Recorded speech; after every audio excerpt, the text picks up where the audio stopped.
Cases of dangerous bacterial infections and viruses have been growing throughout the United States.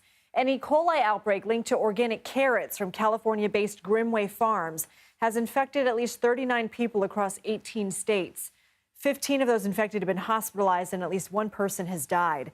Dr. Celine Gounder joins us now. She's a CBS News medical contributor and editor-at-large for public health at KFF Health News.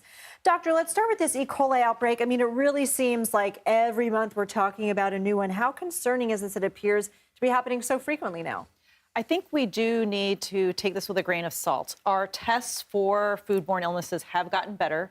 We know that during the pandemic, there was really all of these things ground to a halt because we were so focused on COVID. And also cases of foodborne illness were probably lost in the shuffle in the mix of so many people having COVID. So I would be a little cautious in over-interpreting that data. But at the same time, because we have such a diffuse supply chain for our foods, they're processed, they go through different steps of processing in different places. There are many moments where you could have an introduction of bacteria, other contaminants, and I think that's why we're seeing an increase. Lots of points of contact. There has been a surge in whooping cough cases in the U.S., particularly in the Pacific Northwest. Why is this happening, and how can we stay safe? We are seeing an increase in non-medical exemptions from vaccinations. In other words, people saying, well, I just don't believe in vaccines, or for religious reasons, I don't want to get vaccinated. And as a result, we have seen a decrease in vaccination rates. That's one important factor. The other, in particular, with whooping cough, pertussis, is that a less side effect causing vaccine was introduced in the mid-90s. That vaccine also has more waning of immunity. So you had a trade-off, more waning of immunity, fewer side effects. But that's also why we see a bit of an uptick as well.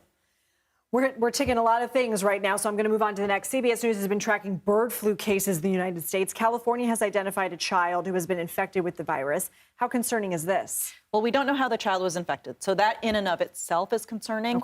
If this was acquired from another human, another person, that would be very concerning because it means that we may have seen human-to-human transmission.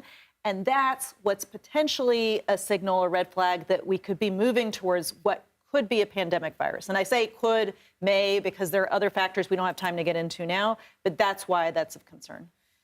One more, we've got Mpox. It's been detected, a new strain detected in the U.S. This strain appears to be more severe than the one that spread in 2022. I remember this. It was a big deal in New York City, at least. How concerned should the public be about this, and what are some prevention methods? So we are concerned. There's been an outbreak of this in the DRC and in Kinshasa and elsewhere in Africa. We have been really monitoring to see when, not if, this was going to arrive here. There is a two-dose vaccine called Jynneos, which can be given for Mpox. Unfortunately, less than a third of men who have sex with men who are especially high risk for this have been vaccinated. And so if you are in that high risk group, now is the time to get your 2 doses.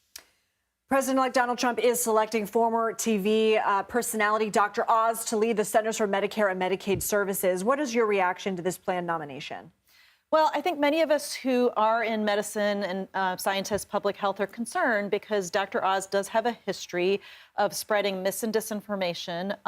For example, early in the COVID pandemic, touting the supposed benefits of hydroxychloroquine, which was debunked, disproven, and in fact has very real harms when given in inappropriate situations. So it is concerning that, one, he has spread disinformation for many years on his show, was in fact brought before Congress to testify as to why he was doing this, and he was also pairing this with selling various kinds of supplements, snake oils, et cetera, for which there was no data. So it is concerning to see somebody like that heading one of the top U.S. health agencies. Okay, well, Dr. Celine Gounder, we appreciate you covering all of those different topics with us. Thanks for being here.